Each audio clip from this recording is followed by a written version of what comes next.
За сайн бацхан уу? Энэ удаагийн дугаараар авилгатай тэмцэх бодлогын хэрэгжилт, институцийн асуудал, за тэгээд авилгын талаар одоо ард иргэд болон хувийн хвшлүүд хэрхэн яаж бодож санал дүгнэлтээ өгч байна гэдэг талаар бид судлаачдын зүгээс өнцгөө танилцуулна, мөн авилгатай тэмцэх газрын холбогдох одоо удирдлагууд ирж энд одоо ярилцлагад маань оролцох болно.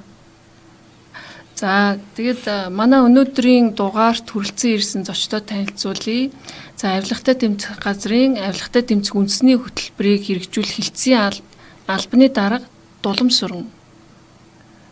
За мөн авилгатай тэмцэх газрын урьдчилан сэргийлэх соён гэгэрүүл хэлтсийн ахлах комиссар Цэм Даяш. За ингээ миний бие удирдлага академийн эдийн засаг санхүүгийн тэнхимийн эрхлэгч Данаа Сүрэн. За ингээд өнөөдрийн дугаараар бид Монголд хийсэн судалгаа болон удирдлагын академийн зүгээс бүгд найрамд Солонгос улсын төрийн захиргааны институтсаа хамтран хийсэн судалгааныхаа талаар танилцуулах болно. За юун түрүүн энэ подкаст эхлэхээс өмнө авилга гэдэг чинь маш том сэдв тий. Тэгэхээр авилгыг ер нь юу гэж ойлгвол зүгээр вэ? Жирийн иргэд бид болон төрийн албаа багштай үед авилга гэдэг үгийн утган цаад агуулга нь одоо хуулийн хувьд ч юм уу тий бодлогын хувьд ер нь яаж тодорхойлогдсон байт юм бол? Тэгэхээр энэ авилга гэхээр хүмүүс ер нь буруу ойлголттой байгаад байдаг тал их ажиглагддаг. Өөрөөр хэлбэл авилга чинь өөрөө маш өргөн хүрээний олон хэлбэрээр илэрч идэг олон шалтгааны улмаас үүсдэг ийм үзэгдэл, ийм үйлдэл эсвэлтгүй байгаа юм л да. Гэтэл монголчууд болохоор чинь зөвхөн одоо хээл авах төдийгөр хязгаарлаад мөнгө төгрөг өгч авалцах эсвэл одоо эд хөрөнгө өгч авалцах тэр ойлгоод авилга авах өгөх гэж бүр ярьцдаг ийм төвшөнд очсон. Гэтэл тэр авилгын асуудал чинь бол ер нь зөвхөн нэг хэлбэр нь л хээл авах өгөх байдаг. Өөр бусд албан тушаалтан одоо албан тушаалынхаа эрх мэдээлчийг үүргээ хэрэгжүүлэхгүй байх. За бусдад давуу байдал олгох ч гэдэг юм уу энэ өөрөөр энэ албан тушаалтны өөрийнх нь албаны эрх мэдэл одоо хэрэгжүүлж байгаа чиг үүрэг тэг шууд холбоотой ийм одоо онцлогтой л да. Өөрөөр хэлбэл энэ иргэд ойлгохдоо бол энэ төрийн албаа агчид мөнгө төгрөг аваад авилгад өртчлөө гэж ойлгоод байгаа боловч хэрэг тэр хүн одоо хуулиар одоо хийх ёстой зүйлийг хийгээгүй эсвэл хийхийг хориглосон зүйлийг хийчихэд байх юм бол энийг бас авилгын асуудалд ингээд авч үзэж байгаа. За. Тэгээ авилгыг анзаарч хахад бол ер нь тодорхойлолтоор бол авилга чинь жижиг авилга, за PT corruption гэж нэрлэдэг, бас grand corruption буюу томоохон хэмжээний авилга гэж үүдгийг шиг байна тийм. Тэр энэ нөгөө авилгын төрлөөсөө хамаарат бодвол урьдчилан сэргийлэх болон соён гэгэрүүлэх үйлс маань бас өөр байдаг бах. Бодлогын арга хэрэгсэл нь ч бас өөр байдаг юм байна гэж Солонгосын талд хамтар судалгаа хийх явцдаа анзаарч ирсэн л та. Тэгэхээр яг энэ бодлого институт талаас энэ авилгын төрлүүдлүү чиглэсэн байдлаар одоо арай өөр арга хэрэгслийг ч юм өөр зохицуултыг ашигладаг юм болов уу? Тэр талаас та яриад өгөх. Тийм. Тэгэхээр яг авилгыг бол одоо маш олон төрлийн шалгуур ангиллаа тавьж одоо төрлөөр нь ангилж болно л доо. Тухайлх юм бол алгаа уучлж байгаа хоригноолоор нь та нөгөө PT буюу тэ grand corruption гэж ангилж болно. Эсвэл харж байгаа хүрээгээр нь бизнес салбарх юм уу, шашин, спортын гэдэг юм уу, эсвэл төрийн албаны авилга гэдэг ч юм уу олон хүрээгээр ингэж ангилж болно. Бидний зэрэг өрсөн сэргийлэх ажил одоо жишээ нь PT болон grand corruption дээр бол өөр байгаа. Нэг онцлог нь юу гэдэг вэ гэхээр авилгаас өрсөн сэргийлэх үйл ажиллагааны онцлог гэж нэгс байгаа. Энэ бусад төрлийн одоо цагдаагийн өрсөн сэргийлэх ажлаас өөр юм бэ гэхээр цагдаагийн өрсөн сэргийлэх ажил илүүтэйгээр хувь сахиулах чиглэлийн буюу нийгмийн аюулгүй байдлыг хангах чиглэгдсэн өрсөн сэргийлэх арга хэмжээ авагддаг бол авилгын гэмтэр дээр бол засаглалын асуудал өөр орж ирдэг. Өөрөөр хэл нийгмийн хэв журмыг хамгаалах гадна засаглалын асуудлыг өөрөө оновчтой одоо өөр нөгөөчтэй ил тод нээлттэй байх гэсэн юм асуудлуудаас орж ирдэг учраас тэрний тохирсон өрсөн сэргийлэх ажлууд бол өөр хийгддэг гэсэн. За авилгын тохиолдол болгон дээр дараа нь хийгдэж байгаа өрсөн сэргийлэх ажлууд бас өөр байна. Өөрөөр нэг тохиолдолд юм уу нэг дүүрэг дээр болж байгаа өрсөн сэргийлэх арга хэмжээ дараагийн тохиолдолд дээр бас тарахгүй байх боломжтой гэсэн. Тийм учраас тэрнийх нь онцлог шинжтэн тохирсон өрсөн сэргийлэх ажлыг тухай бүрэн хийж явдаг юм онцлог арга хэмжээ байдаг. За ер нь авилгын жижиг том гэлтгүй Монгол улс 2030 оны хүртэл авилгатай тэмцэх чиглэлээр ямар ажил үйл ажиллагаа явуулах вэ гэдэг болохоор авилгатай тэмцэх үндэсний хөтөлбөр гэдэг хөтөлбөрөөр баталчихсан байгаа. Уг үндэсний хөтөлбөр бол 2023-аас 2030 он хүртэл бол хэрэгжихээр бид нар яг авилгатай тэмцэхийн тулд авилгаас орсон сэргийлэхийн тулд 2030 оны хүртэл бодлогын хувьд ямар ажил арга хэмжээнд авч явуулах вэ гэдээ хэрэгжүүлэх вэ гэдэг болохоор энэ бодлогын баримтжуулалт тусгацсан байж байгаа. За баярлалаа. За одоо энэ хэсэг дээр болохоор хэдүүлээ нэг яг судалгаанууд дээр тулгуурлаад яагаад тэгэхээр энэ хүс судалгааг бол 2024 онд те удирдлагын академийн баг болон Солонгос улс бүгд найрамд Солонгос улсын төрийн захиргааны институт гэдэг байгууллагатай хамтран хийсэн энэ төрийн байгууллагад итгэлийг нэмэгдүүлэхийн тулд авилгатай тэмцэх бодлогыг институцчлан гэдэг энэ судалгаагаа энэ судалгааг хийх явцдаа миний бие ахалж ажиллаж байхдаа Солонгосын талтай нэлээд хамтарч ажилласан. За тэгээ Солонгосын зүгээс бол Солонгосын хувьд одоо энэ авилгыг бууруулах чиглэлд яаж одоо үр дүнтэй алхам хийв бодлогын институцчлэгийн тулд ямар арга хэрэгслийг одоо хэрэгжилж энэ үр дүнд хүрсэн бэ гэдэг талаар бол туршлагаа хуваалцсан байна. Тэгээ сая Цэнд Аюуш ахлах комиссарын хэлснээр бол энэ авилгын одоо бодлого засаглалын асуудал те ил тод байдал нь бол маш чухал байдгаа гэдэгтээ бол үнэхээр санал нийлж байна. Тэгээ энэ судалгааг хийх явцдаа бол Солонгос болон Монголын одоо авилгатай тэмцэх байгууллага институцийн одоо орчин яг энэ байгуулагдсан он жилүүд нь бол ер нь их ойролцоо байт юм байлээ. Нүүбийн одоо конвенц батлагдсны дараах нь 5-6 оноос л ингээл яг адилхан одоо процесс бол эхэлсэн байгаа даа. Авилгатай тэмцэх газруудаа дахин байгуулад тэг ингээд явсан байгаа. Тэнгүүдийн Солонгос төр анзаарсан зүйл бол энэ хуулиа нэлээд тодорхой гаргаж боловсруулад хуулиндаа юу тусгасан байдгүй гэхээр яг ямар одоо асуудлыг эрүүгийн шин чанартай авилга гэж үзэх үү, ямрыг нь одоо захиргааны хариуцлага хүлээлгэх үү гэдгийг бол их тодорхой дурдсан байлээ л дээ. Жишээлбэл энэ дээр төрийн албан агч албан тушаал нэр төртэй холбоотой эсгээс үл хамааран нэг удаад 1 сая вон буюу санхүүгийн жил бүр 3 сая воноос дээш мөнгө болон үнэт зүйл авсан тохиолдолд эрүүгийн хариуцлага хүлээлгэнэ гэдэг. За ингээ албан тушаалтан 1 сая воноос доош мөнгө болон үнэт зүйл авсан тохиолдолд торгуул ногдуулна гэсэн байгаа. Тэгээ энэ дэр 14 төрлийн зохисгүй хүсэлт гэдэг дээр одоо лиценз зөвшөөрлөөс ахуулаад төрийн албан агчийг шинээр ажилд авах, албан тушаал ахиулах, төрийн одоо худалдаа авалттай холбоотой үйл ажиллагаа, тэтгэр урамшуул хөрөнгийн сангийн хуваарлалт тий. За ингээд сургуулийн эзэлт дүн гүйцэтгэлийн үнэлгээнд зэрэг татлага эднүс төр хүртэл авилгын асуудлыг бол бүр ингээд зүй бус үйлдэлүүд хүсэлт гуйлтыг одоо биелүүлж болохгүй гэдэг энэ зүйлийг нь төрийн албан агчтай бол маш сайн одоо ойлгосон байт юм лээ. Тэгэхээр одоо 1 сая вон гэдэг бол сарын 3 сая вонны цалин авдаг одоо тий төрийн албан агчийн хувьд бол бүтэн жилийн турш 1 сая юм уу 3 сая вон гэдэг бол нэг цалингийнх нь тий бараг 3% орчим дүүцэж байгаа байхгүй юу. Тэгээд кофе авч өгөхөнд хүртэл төрийн албан агчид кофегоор дайлахын хүртэл авилгын шин чанартай агуулга байдгаа гэдгийг бол төрийн албан агчтай маш сайн сургадаг юм байлээ. Нөгөө талаас иргэд энийг одоо мэдэх нь маш чухал учраас иргэдийг соён гэрүүлэх үйл ажиллагааг бол маш сайн хийдэг.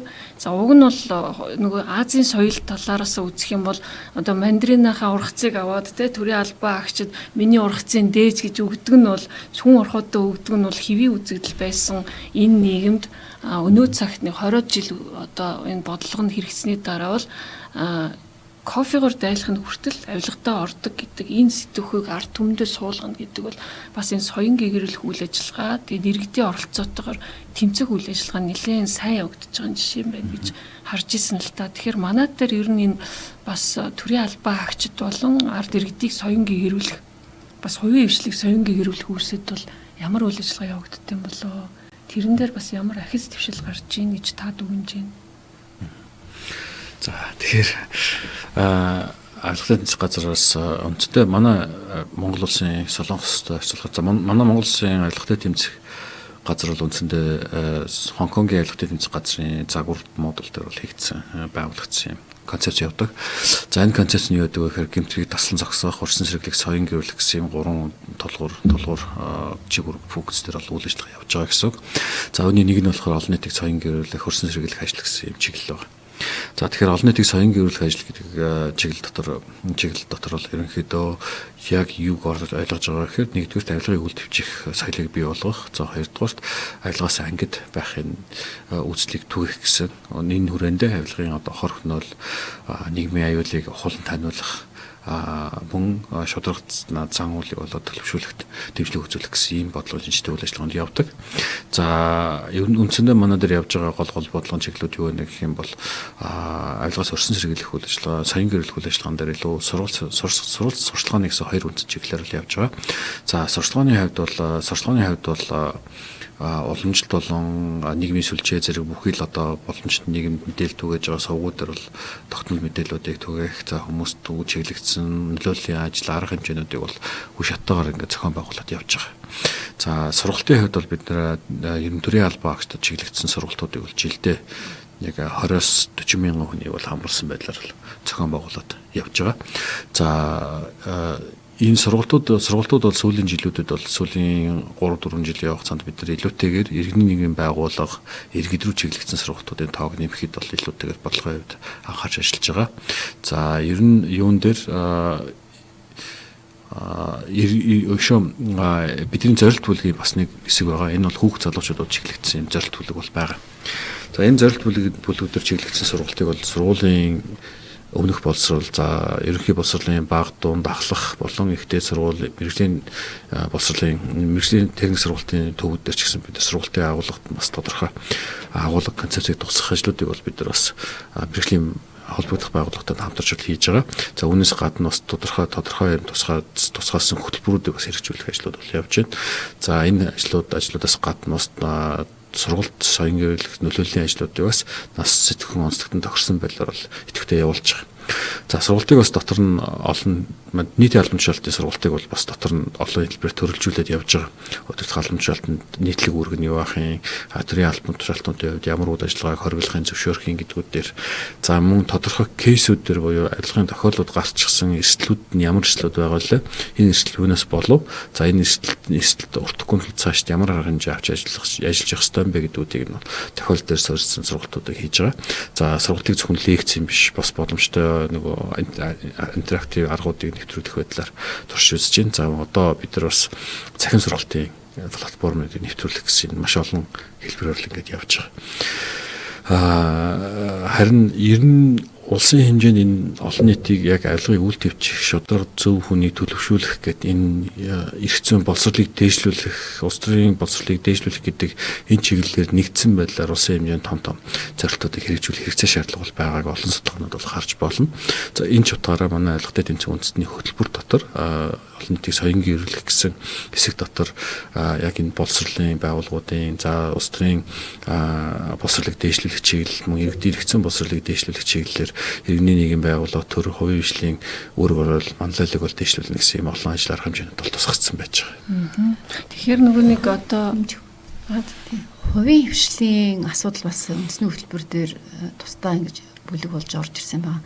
Тийм учраас нөгөө энэ аж ахуйн нэгжүүдийн ялангуяа одоо нийтлэг байдлаар тулгарч байгаа хүндрэл бэрхшээлийг арилгахдаа холбоотой, дээрэс нь ёс зүй, авилга, одоо эдийн засгийн болон одоо санхүүгийн чиглэлийн мэдлэг ойлголтыг дээшлүүлэх тэй холбоотойгоор энэ Монголын үндэсний худалдаа аж үйлдвэрийн танхимын ёс зүйн бизнесийн төвгээд энэ төвтөө бид нэлээд ажиллаж байгаа. Тэгээд энэ одоо шаардлагатай сургалтуудыг модуль боловсруулаад тэгээд хувийн хвшлийн аж ахуйн нэгжид очиж эсвэл одоо тэднээс захиалгаар ингээд сурвалж соён гэрүүлэх ажлыг явуулж байгаа. За энэ дээр бас нөгөө судалгаанууд хийгдсэний үндснээр одоо юу тулгарч байгаа, ямар хэцүү асуудал байгаа энэ төр гэдэг нь нэгэд гарсан учраас тэрэн дээр нь суйрлаад энэ байгуулгын онцлог тохируулсан сургалтуудыг бас хийж байгаа. За тэгээд бүх талаас ер нь соён гэрчлээ, авилга гэдэг чинь ийм зүйл байт юм байна. Хор уршиг нь ойлгочлоо. Тэгэнгүүт одоо гол асуудал бол авилгын талаар мэдээлэх асуудал байдаг те. За тэгээ энэ хамтарсан судалгаа хийж байгаа явцдаа Солонгосын тал юу гэж хэлсэн гэхээр ард иргэд нь авилгын талаар одоо мэдээлэх ийм одоо портал буюу цахим боломжуудыг бол олгоцсон байт юм бэ. За тэгээд тэр одоо цахим платформ дээр иргэд бол яг авилгатай холбоотой гэж болзошгүй хэрэгүүдийг батлах, нотлох баримттай нь тэнцэнэ мэдээлдэг, хавсрагдаг. Ингээ мэдээснийхээ төлөө тэдний одоо бараг данс руу холбогдох мөнгөн дүнгээрээ урамшуулн орж ирдэг. Хэрвээ үнэхээр авилгын кейс мөн бол мөн нөгөө талаас энэ одоо авилгын эрхийг мэдээлэх явцдаа хувь хүний эрүүл мэнд болон амь насанд занал хийл учирч болзошгүй гэж үзэж байгаа тохиолдолд одоо хамгаалалт авъя гэдэг тэр хэсгийг сонгочих юм бол төрийн хамгаалтанд ордог.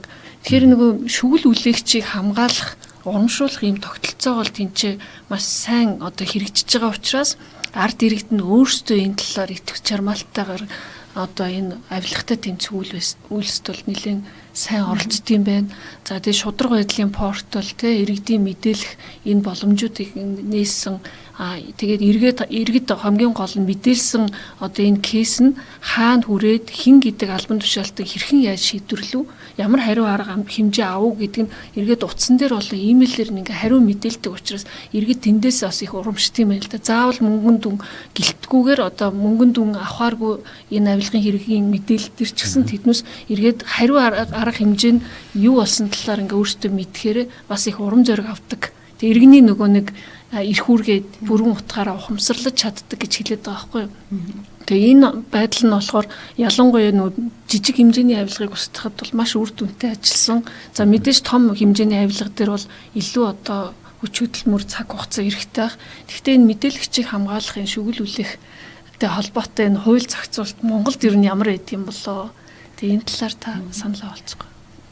Тэгэхээр энэ ер нь одоо үйлчилж байгаа хууль тогтоомжийн хүрээнд бол төрийн байгууллага албан тушаалтанд гаргасан өргөдөл гомдлыг шийдвэрлэх тухай гэдэг хуулийг бол ер нь мэддэг. Энэ өргөдлөө яаж гаргах юм, тэгээд яад хэдэн хугацаанд шийдэх юм бэ гэдэг. За зарим нэг хууль тогтоомжид байх урамшууллын асуудлыг ярьсан байдаг. Тэгэхдээ тэр хууль бол нэг тийм боттой хэрэгжиж байгаа тийм зүйл бол харагдахгүй байгаа.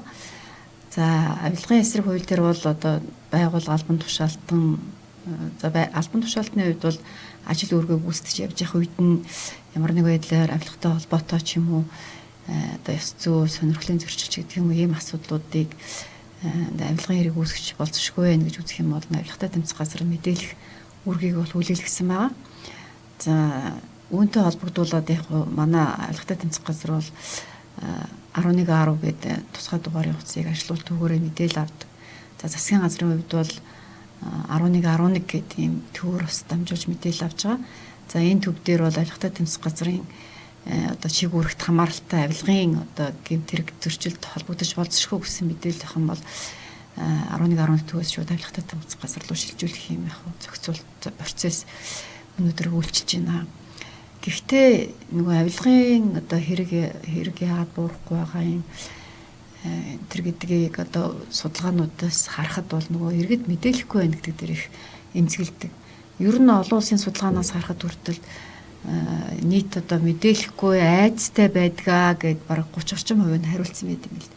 Тэгэхээр энэ бол нөгөө төрийн байгууллага өөрөө тэр хүний иргэний одоо мэдээллийг хүлээж авчаад тэр нь одоо нийт тарах гэдэг юм уу эсвэл тэр хүн ямар нэгэн дарамт шахалт ирлээ гэхэд тийм ээ ямар нэг байдлаар тэрийг хамгаалж чадахгүй ийм төвшөнд байх юм бол мэдээлэл өгөхгүй хэвээр л байсаар байна гэж үзэж байгаа. Тэгтэл Солонгос бол өөрөө энэ хуулийг ингээ батлаад ингээ механизмыг сайн тордоод ингээ тогтоогоод өгчихсөн болохоор иргэд бол маш сайн мэдээлж байна л та. Тэгэхээр нөх хэрэгч илрэн авилгач хайрлах одоо зөрчилж байхгүй болох юм нөхцөл байна гэдэг бол сайн туршлага байна. Монголын хувьд бол шүглүүлэгчийг хамгаалах тухай хуулийн төслийг 2019 оноос хойш боловсруулад өнөг хүртэл бас батлагдаагүй явж байна. Энэ батлагдахгүй байгаад байгаагийн бас нэг шалтгаан яг нөгөө төр засагтгийн одоо сонгуулийн засгийн газрын эмхлэн байгуулалттай холбогдуулаад хуулийн төсөл хууль санаагчлагт буцсан асуудал бол байгаа. Гэхдээ энд иргэний нийгмийн болон хэвлэл мэдээллийн за иргэдийн төрийн байгууллагын төлөөлөл орсон юм ажлын хэсэг боловсруулад одоо холбогдох байгууллагад хөрвүүлсэн байсан. Тэгээд энэ дээр бол урамшууллын асуудал бас яригдж байгаа. Мэдээлэгчийг хамгаалах асуудал бас яригдж байгаа. Тэгэхээр энэ хууль ингээ батлагдчих юм бол иргэд айцгүйгээр одоо тийм ээ мэдээлэлээ төрийн байгууллагад өгөх нөгөө талаасаа нөгөө төрийн байгууллагууд нь тухайн хүмүүст ямар нэг эрсдэл учрах юм бол хамгаалах юм үргийг хүлээгээд энэ тогтолцооны цаана ингээд бас тодорхой хэдэн байгууллагууд нэгдсэн систем ингээд ажилуулад тэр системийн хүрээнд бас иргэдэд хариу өгдөг.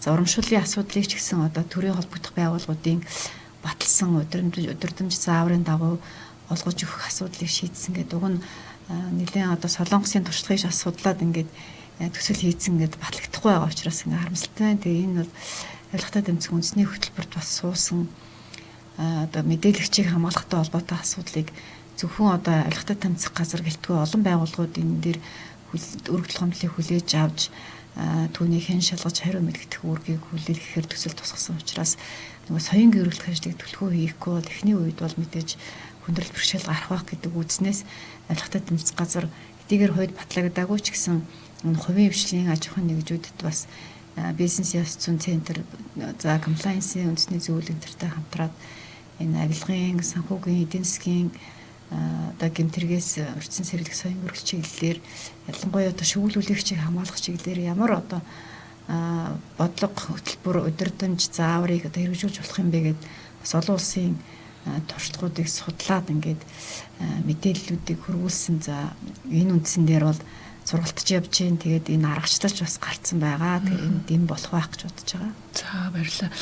Тэгэхээр яг сая таны яриг сонсож байхад бол яг нөгөө манай Солонгос талыг удирчсан Кан профессорын яриа бас санагдчихлаа л да. Юу гэхээр эхэндээ бол яг ингээд авилгатай тэмцэх газраа тий одоо Солонгосын иргэд очиод холбогдох нөгөө баримтуудаа зураг хүргийг аваад ингээд очдөг гэсэн гэдэг байгаа байхгүй. Тэгээд сүүлдээ энэ иргэдэд их төвөгтэй байсан учраас иргэд ингээд ирэх нь багассан. Тийм болохоор тэднээс цахимжуулсан. Цахим болсны бас ач холбогдол нь гэхээр нөгөө иргэн чинь заавал биетээр очихгүй учраас нөгөө өөрөө бусдад мэдээлж байгааг харагдахгүй тий. За мэдээлж байгаа харагдахгүй гэдэг үүднээс өөрийнх нь одоо аюулгүй байдал хангагдана. Нөгөө талаас одоо бас тэр зургийг хэвлэх тий эргүүлээ тэр баримт бичиг бүрдүүлж өгөх нэг төвөгтэйсэн учраас иргэд ингээд хандахгүйсэн. Тэр байдлыг цахимжуулах байдлаар ингээд сайжруулж чадсан. За тэгэд эхэндээ цахимаар шилжиж байгаа дэл иргэд бол яг мэдээлэх явцдаа аль категорийн аль ангиллын авилгатай тэмцэх кейс вэ гэдгийг өөртөө бас ингэж сонгох хэрэгтэй байсан байна. Тэрнийг иргэд сайн мэддэггүй байсан. Энэ нь өөрөө бас төвөгч хэрэгтэлтэйсэн учраас одоо 23 онд билүү 20 он хавцаа шинжлэгдсэн тэр платформ нь болохоор яг ашиглаад иргэний өгж байгаа одоо гол мэдээллээс үндэслээд энэ авилгын аль хэрэглүү ямар төрлөө норох уу гэдгийг нөгөө хиймэл оюуны тусламжтайгаар ингэж шууд сонгодог болсон. Иргэдэд бас их төвч хэрэгдэл багтаа болсон. За мэдээлэгчийн одоо нөгөө нэг тоо бол илүү нэмэгдсэн гэж байна.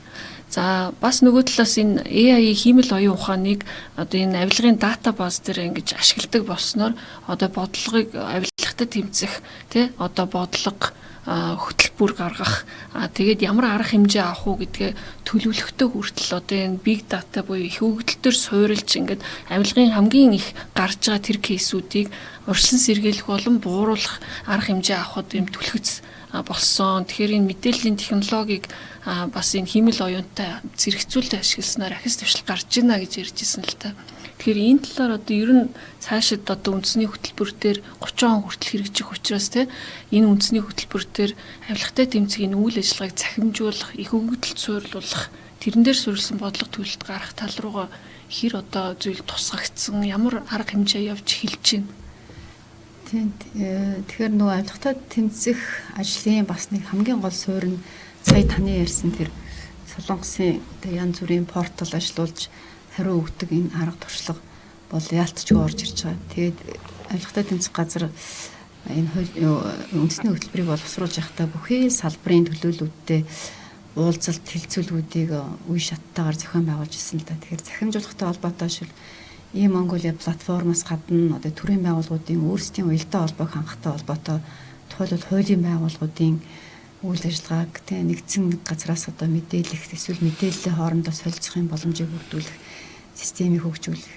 За авилгатай тэмцэх газрын төрийн албаагчдаас авдаг тэр хөрөнгө оруулгын мэдүүлэг, за хувийн ашиг сонирхлын урьдчилсан мэдүүлгийг захимжуулах ажил мөн тусгагдсан байсан. За ингээд энэ оноос өмнө жил ер нь бол бэлтгэл ажлаа хангаад ерөнхийдөө туршилт хийгдсэн байсан. Тэгээ энэ оноос хөрөнгө оруулгын мэдүүлгийг хэн шалгах ажил, за мөн одоо төрийн албанд анх орох гээд нэр дэвшсэн одоо этгээдийн урьдчилан мэдүүлгийг хянах ажиллагаа ер нь цахим шилжиж байна. За өмнө нь бол одоо олон шат дамжлага бол байсан л да, төрийн байгууллагуудаас мэдээлэл авах. За тэгээ харилцан мэдээлэл солилцох. За тэгээ нөгөө байгууллагын өөрийнх нь ирүүлсэн материал бас тодорхой хяналт хийх гээд тэгээд энэ хугацаа тэгээд албан тушаалтнууд ирж одоо хэлцээний дарганууд нь албаны дарганууд нь гээд дараа нь одоо гарын үсгтээр явах ямар одоо албан тушаалтнаар явахын тэр хүн бас үзнэ гээд шат дамжлага бол олон байсан. Тэгээ одоо бол цахимжсан. Өөрөөр урьдчилан мэдүүлгийг одоо 10 хоногийн дотор ажлын 10 өдрийн дотор хариу өгнө гэдэг байсан бол одоо 1 хоногийн дотор ч өгөх боломжтой болсноороо бол энэ хүндрэж хэрэгдлийг арилгахтай холбоотой дээрээс нөгөө харлах сэрдлийг ч гэсэн бас арилгах юм боломжийг бол бүрдүүлж байгаа. За манай олигтой тэнцэх үндэсний хөтөлбөрийн одоо хэрэгжилтийг бүх төрлийн байгууллагууд цаасаар өгдөг байсан. Тэгээд энийг өмнө нь бол яг эхлэлийн тавиад бас туршаад явж ирсэн. Тэгээд Монгол улсын хөгжлийн бодлого төлөвийн удирдлагын тухай хуультай нийцээд бас нэлээд шинжлэгдсэн учраас цахим системийг өөрчлөөд хөтөлбөр гэдэг юм ингээд одоо энэ платформ бас ажиллаад бүх төрлийн байгууллагууд цаасаар биш захимаар одоо өөрийнхөө үнэлгээ бүхий тайлан одоо өгч тэр үнэлгээнд дээр нь бас цахим системийн төвшөнд бас гаргаж ирэх боломжтой датануудыг бол ингэж өгч ажиллаж байна. Аюун дээр иргэдийн олон нийтийн зүгээс хийгдсэн судалгааны дүнгээс харах юм бол одоо 2020-2025 онд хийгдсэн судалгаагаар технологиг айлгаас урьдчилан сэргийлэх үе айлгын тэмцэх үйл ажиллагаа нэвтрүүлснээр одоо айлга илүү буурна гэж иргэдийн үзэж байгаа хүлээлт бол нэг 74% судалгаагаар гарсан мэлээ. Тэгэхээр тийм өндөр хүлээлттэй байна гэсэн. Энэ 10 жилийн өмнөх үе 2015 оны судалгааны дүнтэй харьцуулахад бол 43-аас 74 гэдэг нь бол иргэд илүү их одоо цахим технологи илүү айлгыг буулгахад нөлөөлнө гэсэн үзэж байгаа иргэдийн тоглоом өвчтэй өссөн байна харагдаж байгаа. Тэгэхээр ялчгүй айлгын тэмцэх үйл ажиллагааны технологи нэвтрүүлэхний ялангуяа AI нэвтрүүлэх гэдэг ажил бол ерөөсөө ойр явах цаанд бол ингээд одоо зорилт орж ирэх ажил байгаа. Тэгээ энэ утгаараа бас айлгын тэмцэх газрын урьдчилан сэргийлэх соён гэрлэх чиглэлийн үйл ажиллагаан дээр бид нар энэ тодорхой ажлуудыг бас энэ цахим цуурлаад дээрээс нь цахимжуулахаас гадна AI нэвтрүүлэх ажлуудыг бол хийж үсэж байгаа. Тухайлх юм бол төрийн байгууллагуудаас гаргаж байгаа хувьшил иргэд мөрдөх ёстой энэ хэмжээ тогтоосон актууд тушаа шийдвэрийг айлгын тэмцэх газар хянаад энэ дотор сонирхлын зөрчил үүсэж гинүү, ил тод байдлыг хязгаарлаж гинүү. За мөн авилга ашиг сонирхлын зөрчил үүсэх тийм эрсдлийг бүрдүүлсэн дүрм журам байна уу, өөртөө нэг хязгаарласан зүйл байна уу гэдэг ч юм уу. Мөн хууль тогтоомж нийсч гинүүгүй юу гэдэг манай албан хаагчд бол манай бүр ирэх бол байгаа. Энийг хянж үзээд одоо хэрвээ энэ нөхцөлөдөлд одоо тогтоож явах юм бол овчингүй бол хөөрчлөх талаар санал шаардлага хөрвөх хэрэгтэй гэдэг. Тэгээ энэ эрхийн хүрээнд энэ ажлыг хянахаар нэг дүрм журмыг хянахад бас нэлээд цаг хугацаа ордог. Тийм учраас энэ дээр бол AI ашиглаж эхэлж байгаа. Өөрөлдвөл дүрм журмыг AI-аар хянах, ингэснээр нөгөө давхурдал хийдэл, за мөн ашиг сонирхлын зөрчил үүсэх юм нөхцөл байдал байна уу гэдэг бол AI-аар хянахаар цаг хугацааг маш их сайн хэмнэж байгаа. Хоёрдугаар хүний оролцоо бас буурж байгаа давуу талтай. За мөн бодтой үндэслэлтэй шийдвэр гаргах юм магадлал өсөж байгаагаар бол давуу тал байна. Тэгэхээр энийг бол бид нар 2026 оноос бол айлгын тэмцэх газрын урьдчилан сэргийлэх хэлцэл нэвтрүүлээд одоо үйл ажиллагаанд ашиглаад эхэлсэн байна. За түүнээс гадна хоёрт нь айлгын тэмцэх газар өөрсдөө энэ ашиглахаас гадна ер нь энэ ашиглахын тулд нээлттэй илтгэд өгөгдөл байх хэрэгтэй. Тэгэхээр айлгын тэмцэх 2 дугаар үндэсний хөтөлбөр 2016 онд батгдсан үндэсний хөтөлбөрөнд бид нар мэдээллийн дата базуудыг олон нийтэд ил тод болох чиглэлээр нэлээд ажилласан. Энэ нь бол үр дүнгээ жишээ нь өгсөн байгаа. Та бүхэн сайн мэдж байгаа. Айлгын тэмцэх газар байгуулагдсан цагаас эхлээл төрийн байгууллагууд ил тод хариуцлагатай байдлыг нэмэгдүүлэх чиглэлээр бол маш олон ажлуудыг хийсэн байж байгаа. Тэгээ энэ ажлын үр дүнд одоо өөрөлд 2008 онд гэхэд 60 орчим хуулийн дээр ил тод байна, ил тод хариуцлагатай, ил тод байдал байж болно гэсэн юм залтууд байснаас биш. Яг өнөөдрийнх шиг энэ мэдээлүүд ил тод болцсон. Тэд датан дээрээ сургаад тийм л оюухан хөгжүүлэх нөхцөл очлон бүрдээгүйсэн шүү дээ. Тэгвэл одоо бүгдээр та бүхэн харж байна те. Айлгын тэмцэх газар төрийн албан хаагчдын хөрөнгө орлого мэдүүлэх мэдээллийг ил тод болголоо. За одоо улсын бүртгэлийн хууль этгээд эдгээр мэдээлэл ил тод боллоо. За үүний үр дүн та бүхэн анзаарч байгаа бол жижиг дүн үйлдвэрлэлийн сангийн гэдэг том кейсүүд гарсан те. Өөрөлдвөл мэдээлэлүүд улам сайжирч байгаа гэсэн. Тэгэхээр энэ дээр энэ датанууд дээр цоглоод тулгуурлаад иргэний нийгмийн санаачлалуудаас ч гэсэн чинь Open Data Lab, United Info Hub зэрэг олон нийтийн зүгээс төрийн байгууллага халамжлалтын үйл ажиллагаанд хяналттай байх ийм нөхцөл боломжийг бүрдүүлснээр ийм онцлог байна. Тэгээ одоо энэ нээлттэй өгөгдлүүдийг чанаржуулах, одоо верификац хийх, за энэ дээрээ тулгуурлаад хөгжүүлэх замаар засаглалын үр өгөөж, за засаглалын холбоотой авилга хэл ахуйл гарах нөхцөл боломжуудыг бууруулах боломжууд өшөө байгаа, өргөн нэгдэж өгч байгаа гэж харж байгаа. Тийм учраас нөгөө зөвхөн авилгатай тэмцэх байгууллага биш, за энэ авилгатай тэмцэх байгууллагаас энэ нийгэмд ил тододлыг нэмэгдүүлснээр энэ боломжуудыг нээж өгөх AI-ыг заавал авилгатай тэмцэх газар шоолны тэрний нийгмийн хувийн ижлийн байгууллага гэсэн хөгжүүлж хяналттай авах, оролцох юм боломжийг бүрдүүлж байгаагаар бол давагтал байгаа. Энэ бол манай үндэсний хөтөлбөрийн бол бас нэг зорилт байгаа гэж харж байгаа. Яагаад гэвэл авилгатай тэмцэх зөвхөн нэг байгууллага ажилч үр дүн гаргадаг биш. Ерөөсөө нийтээрээ энэ шудраг зөв хандлагыг төлөвшүүлэхэд олон нийтийн оролцоонд тулгуурсан хяналтын тогтолцоог нэвтрүүлэх зорилготой гэсэн. Энэ үүний үр дүнд одоо засаглалын үр өгөөжтэй бөгөөд олон нийтийн оролцоо хангагдсан ил тод ийм засаглал бүрдэх буюу нөгөө талтай авилга шудраг ус байдал буурна гэж харж байгаа. Тэгэхээр таны ярьсан бол одоо яг big data болон их хөгжил болон хиймэл оюуны тусламжтайгаар бас авилгатай тэмцэх үйл ажиллагаа олон нийтийн шин чанартай тий илүү одоо иргэний нийгэм иргэд оролцох боломжтой болж эхэлж байна гэж хэлж байна тий. Тэгээ энэ дээр яг нөгөө дата сайн илүү өгөгдлүүдэд цэвэрлээд бодтой яг одоо нөгөө нэг үнэн зөв дататай тий. Тэгээд нөгөө мэдээллийн олон нийтийн дата нөгөө олон улсын стандарт нийцсэн тийм мэдээллийн өгөгдлийн стандарт эдрийг хангасан датада болох бас нэг чухал асуудал яригдана. Хоёрдугаарт нь бас одоо эцэмшигчийн мэдээлэл гэдэг ч юм уу дараагийн шин шатанд гарах одоо энэ нөхцөлийг өдөр бүрдүүлэхин төлөө бас ажиллаж байгаа. Энэ Солонгостой бас хийсэн судалгааны үеэр Солонгосын талаас нэг биднүүст одоо бас хэрэгтэй гэж магадгүй гэдэг яг зөвхөн бодлогын одоо институт болон арга хэрэгслүүдэд танилцуулжсэн л да. Тэрний нэг нь болохоор бодлогын оролцооны цахим портал гэдэг нэг ийм портал байгаа байхгүй. Энэ дээр яадаг вэ гэхээр альва бодлого хууль журмыг хуулийг ялангуяа тэ хууль том бодлого хөтөлбөрүүдийг санаачилж байгаа. Тэрэнд оролцож байгаа тэр хүмүүсийн одоо яг эрх ашиг нь ямар эрх ашигын үүднээс ямар хүмүүс энэ хуулийг санаачлаад оролцоод байна гэдгийг иргэд бас олон нийтээр ил тод нээлттэй мэдэж байвал тухайн хуулийг санаачлагч болон бодлогыг одоо босруулж оролцож байгаа хүмүүс маань илүү хариуцлагатай аливаа ашиг сонирхлоос хол байх юм боломж бүрддэг юм байна. Тэгээд тэр нь өөрөө бас манад их сонирхолтой цаашид одоо энэ чиглэлээр ямар ажил хийх бодолтой байна. Магадгүй иймэрхүү одоо тийм бодлогын институцлэгсэн арга хэрэгсэл байх юм бол манай нэг хууль дүрм журм маань аль нэг хувийн хвшил юм уу аль нэг одоо улс төрийн этгээдийн төлөө одоо үйлчилж ийн гэж зарим хүмүүс эргэж шүүмжилдэг шүү дээ. Тэгэхээр энэ одоо үл итгэх байдал алга болох юм шүү. Хууль бодлогын чанар маань бас илүү сайжрах юм шүү гэж бодогдсон л доо. Тэгэхээр энэ чиглэлээр манад ер нь ямар байд юм бол яг таны яг ярьж байгаа дарга зовч нь илүүтэйгээр нөгөө грант төрийн нөгөө таны анхны асуултан дээр явжсэн грант коррупшн буюу өндөр түвшний авилгатай тэмцэхэд одоо ерөөсөө бодлогын болон шийдвэр гаргаж байгаа үндслүүд нөөрөө иргэдэд ойлгомжтой нээлттэй буюу big data дээр толгуурлж хяналт тавих замаар энэ төрлийн авилгатай бол тэмцэх хэвээр асуул одоо үр дүнтэй байдаг юм агс юм судалгаа байдаг шүү дээ. Тэгэхээр яг энэ чиглэлд явж байгаа. Тэгэхээр манайд бол энэ бас тодорхой санаачлалууд бол байгаа. Тохиолох юм бол улсын хурал дээр байгаа Deep Parliament гэдэг платформ болохоор яг энэний нэг хэлбэр байх гэж харж байгаа. Өөрөлдөл бодлого гаргахад тухайн хууль тогтоомжийн судалгаа одоо төслүүд за тэн дээр нь хийгдсэн нөгөө бод нөхцөл байдлуудыг санал өгөх боломжтой хамт бүрдүүлснээр онцлог байгаа шүү дээ тий.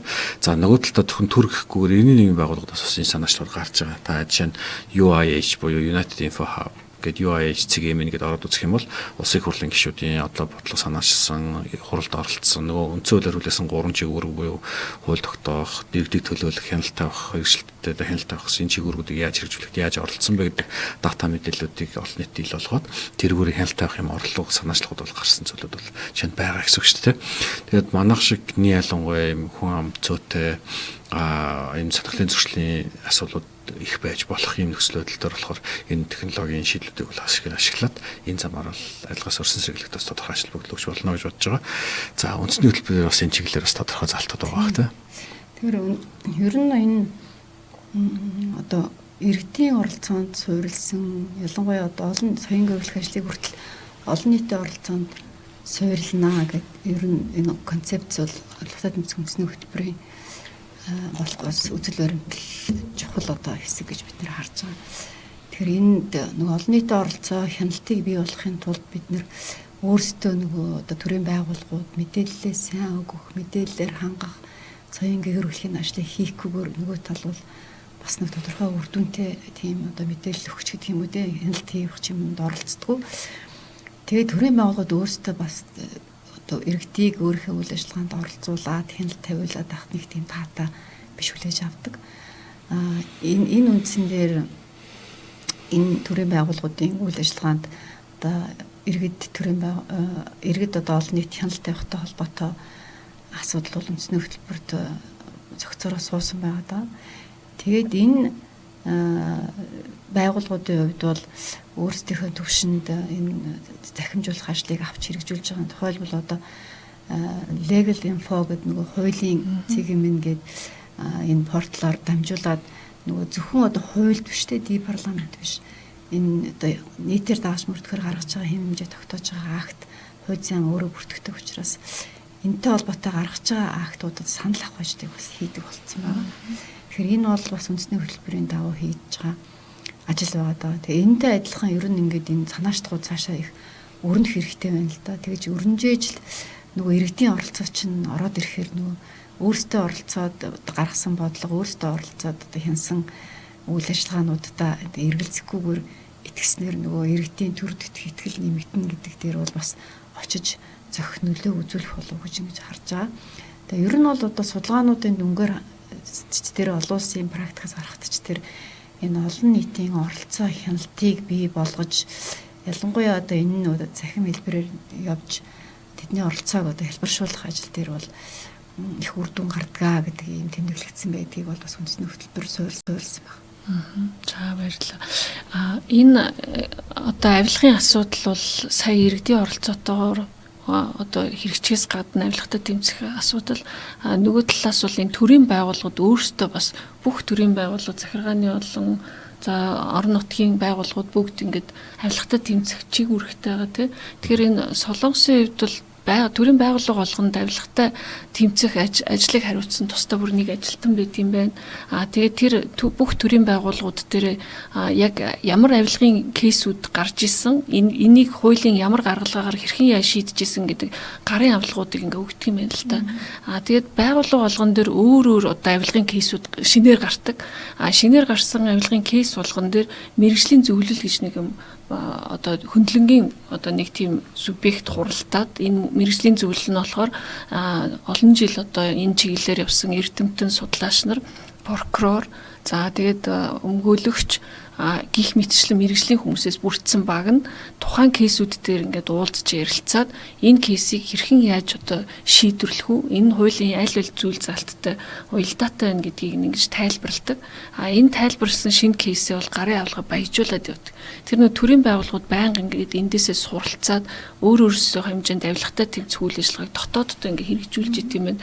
Тэгэхээр манай энэ одоо төрийн байгууллагууд маань авилгатай тэмцэхийн чиг үүргийнхаа хүрээнд хэрхэн яаж уялдаж ажиллаж чинь те эдгээрийг одоо чиг үүргээр нь одоо бас хангаад энэ саяных шиг те нөгөө арга зүйн зөвлөгөө өгдөг ийм механизм ер нь манад хэр байт юм болоо гэж асуух гэсэн та хоёрын хин хариулах нь эхлээд явж идеё. Энэ нөгөө авилгатай тэмцэхтэй холбоотойгоор ер нь төрийн байгууллагуудыг яаж ажилуулах вэ гэдэг яг авилгын эсрэг хууль дээр 5-6 дугаар зүйл дээр нь заагдсан байгаа. Тэрнийх урьдчилан сэргийлэх соён гэрүүлэгчийг өргөтэй л холбоотой. Энэнийг одоо улбуулад одоо энэ чиг үүргээ яаж хэрэгжүүлж ийнэ гэдгийг тухайн байгууллага дээр хариуцсан хүн бол яг тусдаа бол яг авилгатай тэмцэх чиглэлээр ажилладаг ажилтан гэж бол хийж болохгүй. Тэр нь болохоор анх нөгөө төрийн байгууллагууд дээр хөрөнгө орлогын мэдүүлэг авч эхэлсэнтэй холбогдуулаад хөрөнгө орлогын мэдүүлгийг одоо авч бүртгэлийг нь хийдэг те мэдүүлгийг нь бүртгэдэг ийм одоо эрх бүхий албан тушаалтан гэдэг ийм оронтой үүссэн юм. Тэгээ сүүлдээ нөгөө байгууллагууд маань нэг хүнээ авилгатай холбоотой бүх асуудал ирэхээр л нөгөө нэг эрх бүхий албан тушаалтандаа өсөөр агаад тэр хүн нь одоо авилгын эсрэг үйл ажиллагааны төлөвлөгөөний хэрэгжилтэйж хариуцдаг, авилгатай тэмцэх үндэсний хөтөлбөрөөч хариуцдаг.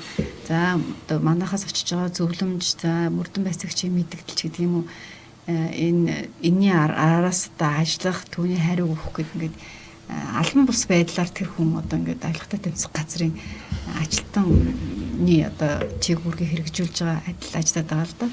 Тэгээ яг энэ бол яг хууль тогтоомжоор бүрэн баталгаажуулаагүй ч гэсэн хөрөнгө оруулгын мэдүүлгийг бүртгэхийн ажил дэмжлэг үзүүлэх гэдэг утгаараа ингээд явж байгаа. За түүнээс гадна авилгатай тэмцэх газар энэ нөгөө мөрдөгчдийг бас ингээд 3 аймгийн дунд бас ажилуулдаг. Тэр мөрдөгчд нөгөө нэг хэргийг одоо хурдан шийдвэрлэх те бас орон нутгийн нөхцөл байдлыг мэдж явах за түүнээс гаднаас өргөл гомдол мэдээлэл хүлээх авах гэх юм уу энэ аштыг бас хийх хэдийн болдог учраас орон нутгийн одоо албаагчид манай тэр хүмүүстэй холбогдоод ингээд ажиллах ийм боломжийг бас бүрдүүлсэн байна.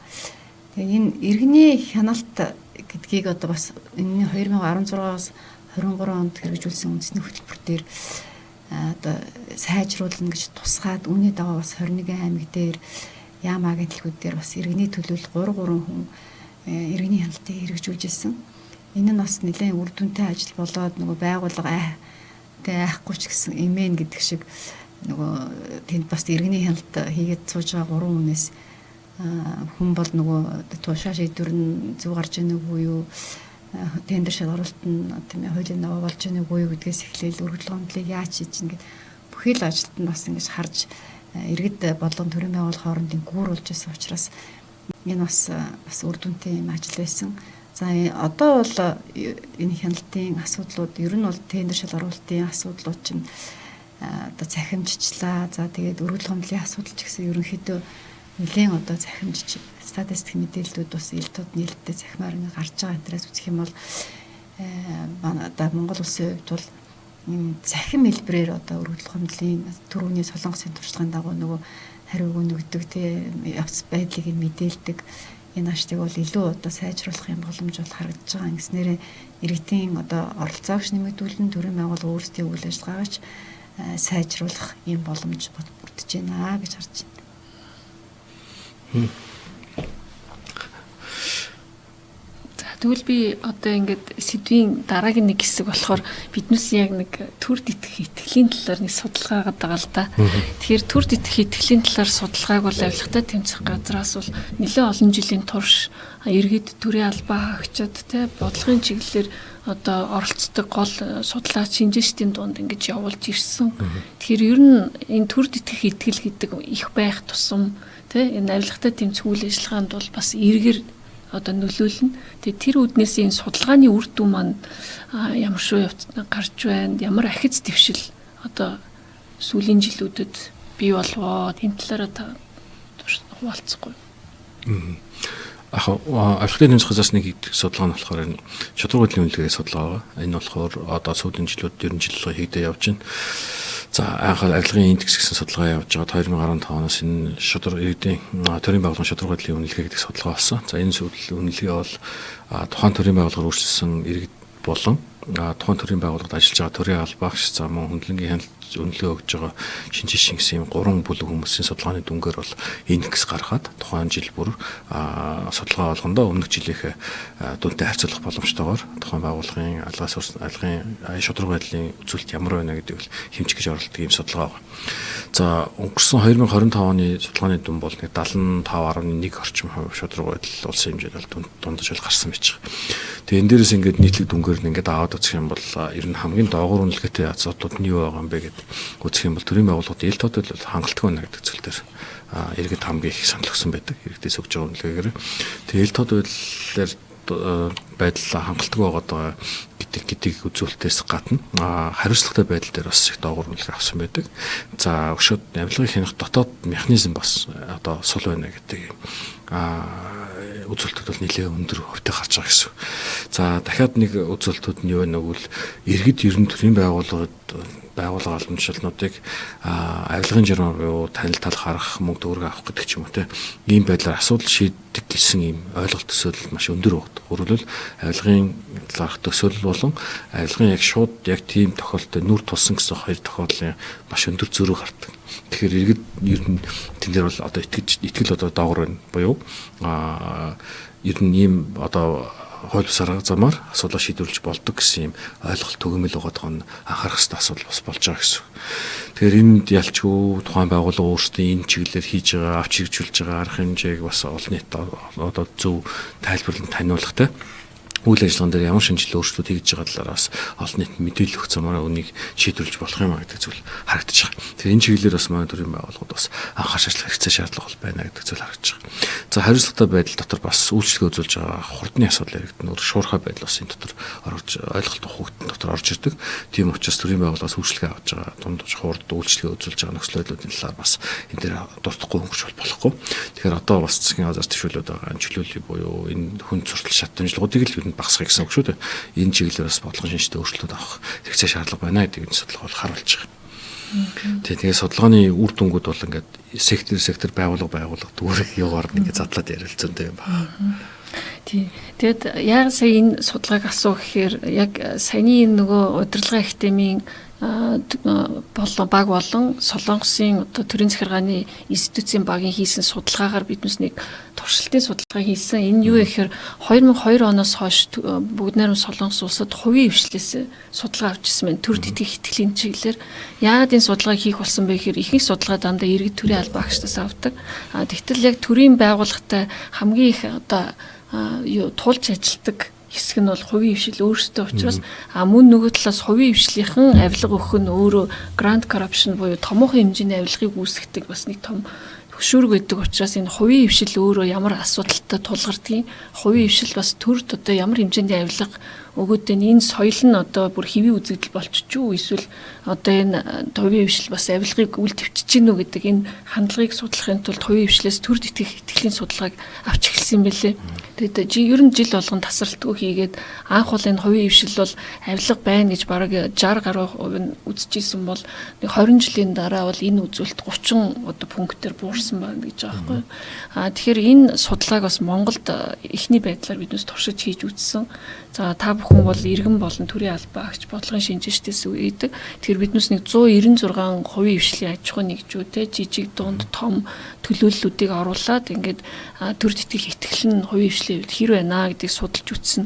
За тэгээ ер нь бол энэ нөгөө танил тал те одоо энэ тал засах ая тух таатай байдлыг бий болгох энэ асуудал бол энэ хувийн хвшлийнхний хувьд бол төрийн үйлчлэгээ авахын тулд одоо төрийн албан агчдад тав тухтай байдлыг үзүүлэхтэй дор хаяж одоо караокед бол караокенд оруулах ресторанаар үйлчлэх за янз бүрийн арга хэмжээ зохион байгуулахад нь хөнгөлөлтөө оруулах ч юм уу те иймэрхүү нөхцөл байдлыг бол ингээ үйлчлэгээ авахын тулд тий ажил үйлсээ бүтээхийн тулд ингээ хийгээд заншсан явдлууд бас нэлээд байгаад байна. Тэр үзүүлэлт бол их өндөр байна гэдэг.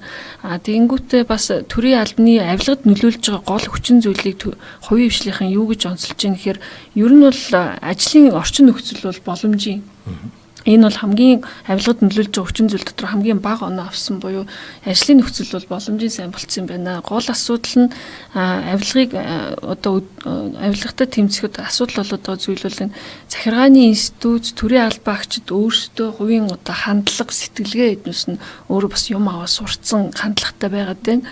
За тэгэд авилгын асуудлаар ямар нэгэн хэрэг гарлаа гэхэд эргээд нөгөө тавигдах хяналт болон хариуцлага үүрүүлэх механизм нь сул учраас энэ авилгын хэрэг нь ямар ч шийтгэлгүй маягийн байгаад байгаа учраас энэ одоо газар авсан хിവэрэ буурахгүй байна гэдэг дээр бол тэд нэлээд одоо юу яасан анхааруулж одоо саналаа хэлсэн. За тэгээд энэ авилгатай тэмцэх үйл ажиллагаа хуулийн хэрэгжилтийг нэлээд сайжруулж чадаад энэ хариуцлагын механизмыг нь сайжруулах юм бол бас хувийн хвшлийнхэн ч гэсэн одоо авилгаас аль болох ангид байхыг бол хичээж байна. Яг тэгэхээр бизнесийн үйл ажиллагаа явуулахад авилга өөрөө хүнд суртал нь маш том дарамт болж байна гэж хэлээд байгаа юм л да. Тэгэхээр энэ талаар та бүхэн бас юу гэж бодож байна? Та бүхний хийдэг судалгаан дээр бас энэ асуудлууд хөндөгдөө цаашид энэ чиглэлээр ямар үйл ажиллагаа явуулах гэж байгаа бол үндэсний хөтөлбөр дээр бас заагдсан л байгаа тийм. Үндэсний хөтөлбөр дээр бас байгаа. Тэгэхээр хувийн хвшил ер нь бол энэ авилгын асуудал дээр бас нөгөө гэмтрийн нөгөө талын одоо субъект болчих юм магадaltaй байдаг. Тийм учраас одоо тэднийг соёнгийн өргөлөх, урьдчилан сэргийлэх ажлыг явуулахаас гадна одоо яг нөгөө төрийн зүгээс үзүүлээд байгаа ямар одоо бэрхшээл байгаа тий одоо зөвшөөрөл лицензийн хувьд байгаа мó өөр одоо ямар юм бүртгэл дээр нь байгаа мó тэр бүгдийг бас ингэж судалж манайх үндэсний шудраг усны тогтолт үндэсний шудраг байдлын тогтолцооны суурь судалгаа гэж хийсэн байгаа. За энэ дээр зөвхөн хувийн хвшил гэлтгүү бас төрийн болон орон нутгийн өмчийн төрийн бол орон нутгийн өмчийн оролцоотой аж ахуйн нэгжүүдийн хувьд ч гэсэн шударга байдлын түвшин тогтолцоо хэрэг бүрдэж байгаа юм бэ гэдэг дээр нь одоо судалгаанууд хийсэн байгаа. Тэгээд Монголын нөхцөлд бол энэ судалгааны дүнгээс нь харахад хувийн хвшилтээр бол цаад бэрхшээл их байна гэдэг бол гарч байгаа. Хууль тогтоомжийн хувьд бол бас боломжийн болоод байгаа. Гэсэн хэдий ч гэсэн нөх хэрэгчлэлтээр очиод ингэж яхан гацх маягтай зүйл бол байна. Ийм учраас нөгөө хувийн хвшлийн одоо засаглалын асуудал ялангуяа авилгатай тэмцэх чиглэлээр одоо хийх ёстой ажлыг нь бас заавар зөвлөгөөр хангаж хийх ёстой байна. Нөгөө талдаа ч гэсэн төрийн байгууллагууд хувийн хвшилт одоо зориулсан албаа агчдад зориулсан тийм гарын авалга материалаар хангах ийм ажлыг бас хийх хэрэгтэй гэдгийг бол онцлсан байна лээ. Тэгэд хувийн хвшлийн байгууллагын хувьд саяын түрүүний хүндсэн нөгөө төрийн албаа агчдад ажлаа үрдэн бүтээхэд бол бэлгэсэлдэг гэдэг ч гэдэг юм уу, тэр ухаан байгууллагад нь ханд тусламж өгдөг ч гэдэг юм уу. Энэ асуудал бол ерөнхийдөө хууль тогтоомжоор сонирхлын зөрчлийн хуулиар ч гэсэн холбогдох бус хуулиудаар бол хязгаарлагдаад байгаа. За мөн эрүүгийн хуулийн одоо сүүлд орсон өөрчлөлтөөр энэ эрүүгийн хууль ялын бодлого их чангарсан байгаа даа. Түүнтэй холбогдуулаад нөгөө бас соён гэрүүлэх юм одоо сурвалж сурталчилгааны ажил явуулахгүй бол түүнийг чангарсан гэдгийг одоо ойлгож мэдхгүйгээс болоод бас их маш хэцүү байдалд орох юм болцсошгүй гэж бас харж байгаа. Тухайлбал одоо Солонгосын одоо туршлагыг бид нэр яриад байгаа 2016 онд шиг санаж ин тэр бэлгэсэлттэй холбоотой дайлах цайлах төртөгтэй холбогдуулаад Ким Йонг Рамны гэдэг нэг хууль гаргасан алдартай тэр хуульдаа өөрчлөлт оруулаад тэр нь юу гэхээр 29,900 боноос дээш үнийн дүн бүхий ямар ч одоо дайлах цайлах бэлгэсэлт юмыг одоо авч болохгүй, уучлахгүй, идэж болохгүй гэдгийг зааж өгөө. Тэгээд энэ санаачилсан үн тэр нэрээр нь нэрлээд ингээ явцсан юм лээ. Тэгээ энэ бол тухайн үед бол нэлээд одоо дэлхийн авилгатай тэмцэх байгууллагуудын анхаарлын төвд орж одоо манай Монгол улс ч гэсэн бас тэр бэлгэний асуудал дээр бас өөрчлөлт эргэж харах бас боломжтой байна гэж хэлсэн. За одоогийн хууль тогтоомжоор бол төрийн албаа агчдад бэлэг авахыг албан тушаалтай холбогдуулж авахыг хориглосон байдаг. Зөвхөн хувийн журмаар бол авч болно. Гэтэл энэ дээр яг нэг тодорхой хязгаарлалтууд бус улсууд тавиад идэг учраас одоо $40 дээш гэдэг юм бэлэг 100 тийм доллараас ч доошгүй бэлэг энтрийг зөвшөөрсөн юмнууд байдаг учраас энэ Ким Йонг Раны хууль бол яг тэднийг тэгээ зохицуулах боломжийн түвшинд одоо Азийн орнч өөрөө бэлгэний соёлтой юм орон ийм болсон гэж харж ирсэн. Тэгээд энэтэй холбогдуулаад бас бид нэр одоо бодлого тодорхойлох явцтай ч гэсэн бас авч үзэж тусгаж байгаа. За энэ юун дээр бас энэ орлого зарлага гэдэг энэ дээр бол иргэдийн хяналт их чухал байдаг. Тийм учраас нөгөө Монгол улс нөгөө нийтийн санал асуулга явуулаад одоо дутамж байгаа зүйл юу гэдгийг хоёр дээр нөгөө төрийн албаа агчдын зарлага хянагдахгүй байна. Орлого зарлагыг нэгмөр хэмжээ гэсэн асуудал ч гэсэн бас энэ юм дээр үндэсний хөтөлбөрт сууж өгсөн байна. Тэгэхээр саний ярьж байгаа шинжилгээр нь одоо бол хуулийн бодлого нэгдүгürt хуулиар хязгаарсан зохицуултууд бол ороод ирчихсэн. Хоёрдугаарт ялын бодлого бол нэлээд чангарсан байгааг ойлгох хэрэгтэй. Гуравдугаарт албан тушаалтан гэдэг бол зөвхөн төрийн албан тушаалтан гэж одоо ойлгохоо болсон. Авилгын асуудлаар хувийн хвшилтэд ажиллаж байгаа албан тушаалтан ч гэсэн шалгуулах юм хэрэгцээ орчин бол бүрдчихсэн байгаа гэсэн. Ерөнхий хууль дээр хувийн хвшлийн албан тушаалд ажиллаж байгаа хүн одоо албан тушаалын байдлаа хувьд ашиглах зорилгоор уруулан ашиглаж байгаа тохиолдолд тухайн аж ахуйн нэгжийн тодорхой хэмжээний хөрөл учирсан тохиолдолд авилгатай тэмцэх газар шалгах одоо хэцүү зохицуулт үүсчихсэн байгаа. Хүлээлт хариуцлага бас нэмэгдчихсэн байгаа. За хувийн хвшлийн хуулийн этгээд хувь хүнээс гадна хуулийн этгээд эрүүг ажиллах хүлээлгэх юм боломж бүрдсэн байгаа гэсэн. Өөрөөр авилгын журмаар авилгын одоо байдлаар асуудлаа шийдвэрлүүлээд байсан хуулийн этгээдэд компанид нь өөрт нь хариуцлага эрүүг ажиллах хүлээлгэх юм зохицуулт ороод ирсэн нэвтэрсэн байгаа гэсэн. Тэгэхээр магадгүй тэр бизнесээ өөрөө үйл ажиллагаа цаашаа явуулах боломжгүй дампуурах ч юм уу те ийм эрсдэл рүү орох юм төслөл үүснэ. Хоёрдугаарт нэр төрийн амир том алдагдал хувийн бизнесүүд дээр очиж байгаа гэсэн.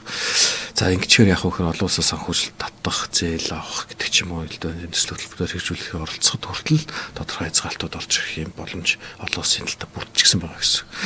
Тухайлбал шүүх басан дээр тодорхой ялууд тодорхой хэрэгүүд дээр ялгана хаваад одоо ингээд яг энэ хуулийг хэрэгжүүлээд эхэлчихсэн юм практикууд нь бол тогтоод эхэлсэн байна л да. Сайн мэдж байгаа хөгжлийн банкны асуудал байна. За нөгөө нүүрс тээврийн сий зөвшөөрлөлтөй холбоотой хууль этгээдүүд ажиллах хүлээлгч гэсэн юм тохиолдлууд гараад шүүхийн практик тогтоод эхэлчихсэн учраас одоо энэ бол авилга гэдэг бол зөвхөн төрийн байгууллагад хамаарах асуудал биш юм аа.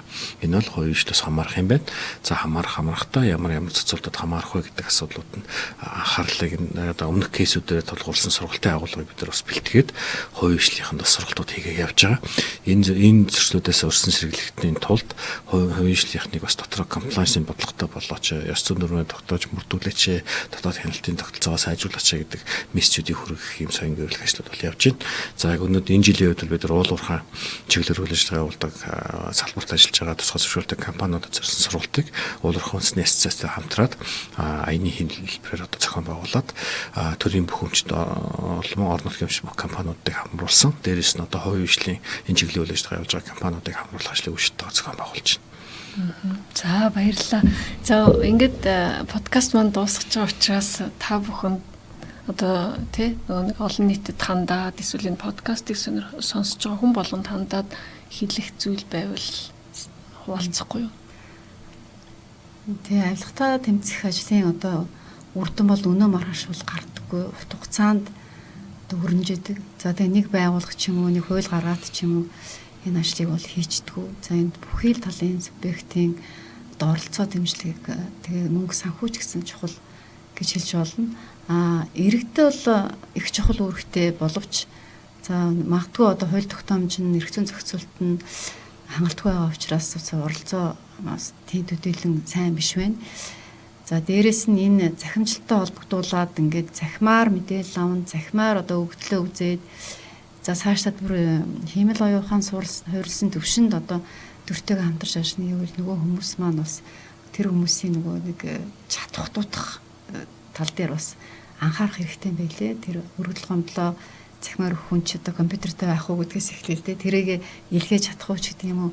Тэгээ нэг хэлээр ярих гэтэл нөгөөх маань ингээд гацчвал бас асуудал учраас энэ боловсрол болох асуудал дээр зөвхөн одоо авилгатаа тэмцэхэд энэ зүйл анхаарна гэдгээс илүүтэйгээр одоо ил тод байхын тулд яахын, захимтай ажиллахын тулд яахын, үр хөвгтөө яаж сургаж хүмүүжүүлэхийн гэдгээд ингээд энгийн одоо гэр бүлийн орчин, сургуулийн орчин, тэгээл энэ байгууллагын орчин, тэгээд найз нөхдийн бөгөөд одоо энэ бүхий л одоо соёлын төвшөнд Монгол улсын одоо хүн ам иргэдийн за дээрэс нь манай төрийн өөрийн түүхэн уламжлал, ёс заншил энтертэй уйж холбож ингэж одоо мэдээллээр хангах, сургах, дадлагжуулах, оролцоог одоо дэмжих ажлууд бас чухал байгаа гэдг нь бол харагдаж байгаа. За тэгээд ер нь яг авилгатай авилгаас өрсөн сэргийлэх сан гэрүүлэх чиглэлийн ажил хийнэ гэдэг бол өөрөө ирээдүйтэй ажиллаж байгаа ажил гэж ойлгодог. Тийм учраас бүгдээ ирээдүгөө илүү шударга гэрэлтэйгээтэй нийтийн төсөв мөнгө яг нийтийнхээ эрх шиг зорилт зарцуулдаг улс байхын тулд бүгдээрээ бүх иргэний бүхний оролцоо амар чухал, маш чухал байдаг. Тийм учраас энэ оролцоогоо бодтойгоор хангаарай. Өөрөлдөл асуудал болгоныг одоо шийдвэрлэж байгаа үндслэлийг нь сонирхож тэрэнд санал өгдөг юм уу, оролцоогоо хангах юм бол улс орныхоо одоо энэ шударга нэмийг төгөх үйлсэд одоо хувь нэмрээ оруулж ийн гэж хүмүүс одоо уриалмаар байна. Тэгээд төгсгөлд нь авилгатын тэмцэх газар гэдэг зөвхөн хяндаг шалгадаг ийм байгууллага биш. Тэд нар зөвлөдөг, тусалдаг, сургадаг байгууллага учраас бид нартай хамтарч ажиллаарай гэдэг зүйлийг хэлье. За баярлалаа. Тэгэхээр авилга гэдэг маань улс орны одоо болон ирээдүйд маш их хор хохиролтой ийм одоо нийгмийн хорт үзэгдэл учраас энийг өнөө цаг үед болон өр хүүхдийнхээ сайн сайхны төлөө авилгагүй Монгол болгохын төлөө иргэн болгон хичээж ажиллацгаая гэд подкаст өгөр өндөрлөж байна. Баярлалаа. Баярлалаа.